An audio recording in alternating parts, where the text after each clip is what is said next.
Hello, guys. Good day, good Sunday, and welcome to the show. Now, listen, we got to get right into it. Let's open up the charts and take a look at what's going on. And the first thing we're going to take a look at is this long-term chart here. Now, I got the magnifier on so we can see it a little bit better. And one of the things I want to show you about this is this chart is showing what I call mountains that Bitcoin climbs. But you could also refer to them as waves, successive higher waves. You could refer to them as mountains or waves. But it also shows the distance between each of these successive Bitcoin bull markets, and then Bitcoin goes into a bear market again. It never goes back down to the price it was. And how these are related to the halvings. Now, if we take a look here, the first one was 322 days, right here. Get your first halving, okay, and then we have 903 days to the second peak of Bitcoin's bull market. But what they're missing in here is Bitcoin went into a bull market right here, and also a slight bull market right here, where it ascended above the trend lines on this particular chart. Now, it followed the trend line rather well here for 1,490 days. And it went up and found its last peak of $20,000. But now, they're predicting this out for 2,073 days before it reaches its next peak. Well, there's a couple things I think they're missing here. First off, this is where Bitcoin is right now, and they're showing that it's went above the trend line on this particular chart.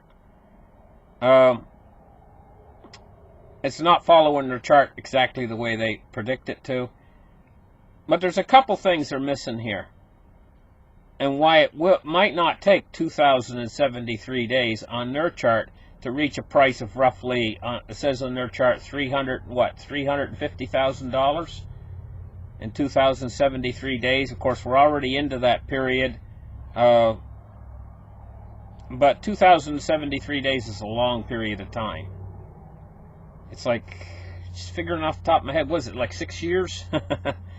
And we're already like a year into it or whatever, into this chart. But there's reasons why I don't think it's going to take that long. And one of the things that they're missing is the fact that the economy and the hyperinflation we have coming is going to act as a driver. It's just like if you have a nail, you know, or a spike, say a spike, and you're trying to drive it into the wood. You're not going to be able to drive that thing into the wood very fast if you're using your hands, or you're using a stick or something. But you grab a big steel mallet, and each time you hit it, it's going to go down a 1/4 inch deep into the wood. It's not going to take very long to drive that home, to drive that nail home. Well, it's the same way with Bitcoin. They're figuring 2,073 days, and the driver is going to be the economic crisis that's up and coming. The recession is going to spur an economic crisis that's going to begin in Europe. It's going to spread to the rest of the world. And then the world's central banks are going to try to print their way out of this crisis. And this is going to be rocket fuel for Bitcoin. This is a driver. It's going to drive that spike home. So I don't think it's going to take 2,073 days, to tell you the truth. I think you can cut that time in half or less. Quite seriously. You know, so I think it is going to deviate from this chart. But the point I wanted to make right now is this deviation right now, I see it as a little bit premature. I think that right now, the price of Bitcoin going up as fast as it did. Let's take a look at cryptocurrency market capitalizations, and let me get rid of this magnifier. Okay. Cryptocurrency market caps is 179.2 billion. Bitcoin dominance 50.5%. And we see most of these coins have been up a lot. Litecoin is at 92.07 right now. Very good, you know. I think this went up a little bit too fast, to tell you the truth. Just got that feeling about it that the Bitcoin marketplace right now is not fully out of its bear market. It's just got that feeling to me a little bit. And it's just a feeling. I mean, I could be wrong about this. Maybe we are going into the bull market, but I just got the feeling that everything's went up a little bit too fast. Let's take a look at Bitcoin price today. You can see this enormous rise in price, and ever since then it's been creeping upwards. Let me hone in on the charts a little bit so you can see a little bit better.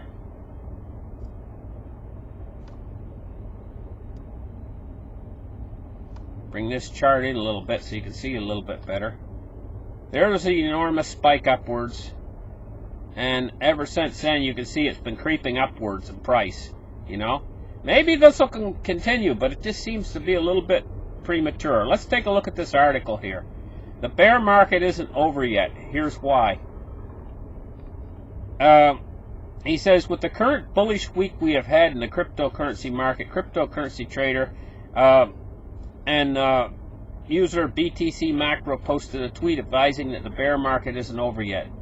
In the tweet, he went on further to claim, "Don't listen to those telling you that we're in the clear. We are not there yet. Bitcoin could easily go to new yearly lows, or even if we break 6K, anything can happen from here. Don't be a bear. Don't be a bull. Be on your toes and have no bias." And I kind of agree with that. Don't be a bull. Don't be a bear right now. You know? Be cautious about this. This has happened awful fast. I'm very cautious of this. Now, that doesn't mean that the future of Bitcoin isn't bright. I think it's more than bright. I think it's going to take over everything. But this seems just to be a little bit premature just yet. So what do we got going on here? This guy says, is Bitcoin just a big April Fool's joke? Now, I want to know something. This was written by Motley Fool. And he says, is Bitcoin just a big April Fool's joke? He says, every time I read about Bitcoin and listen to those hyping its investment potential and telling us that it's even better than tulip bulbs, I can't help wondering if someone's having a laugh. I mean, why would the price suddenly jump on April 2nd from around $4,000 the previous day and then hover around $5,000 level for the rest of the week? A big surge actually took place over a period of only about an hour, and there surely must be a reason, mustn't there? When something like that happens with a company stock, it's almost certainly a result of some upbeat news. But of Bitcoin there was none, or was there? He's suggesting that it was all sparked by an April Fool's joke, according to the U.S. Securities and Exchange Commission had decided to approve and launch a Bitcoin-based exchange trade fund. Now, I read that article on my show, and that article clearly said April Fool on it. You know? It said it was an April Fool. And I don't think that could be the cause. He's off there a little bit with this.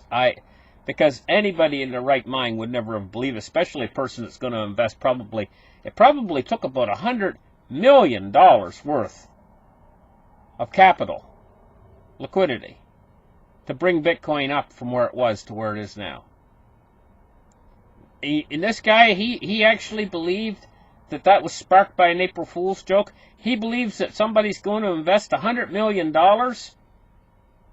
because they can't read the article and read it says April Fools? Well, I don't know. Maybe this guy's just trying to make a story or something, you know, trying to get some hype going or something. I don't know what he's up to in this story, but you can tell by the way you read it that he's a real Bitcoin bear, you know.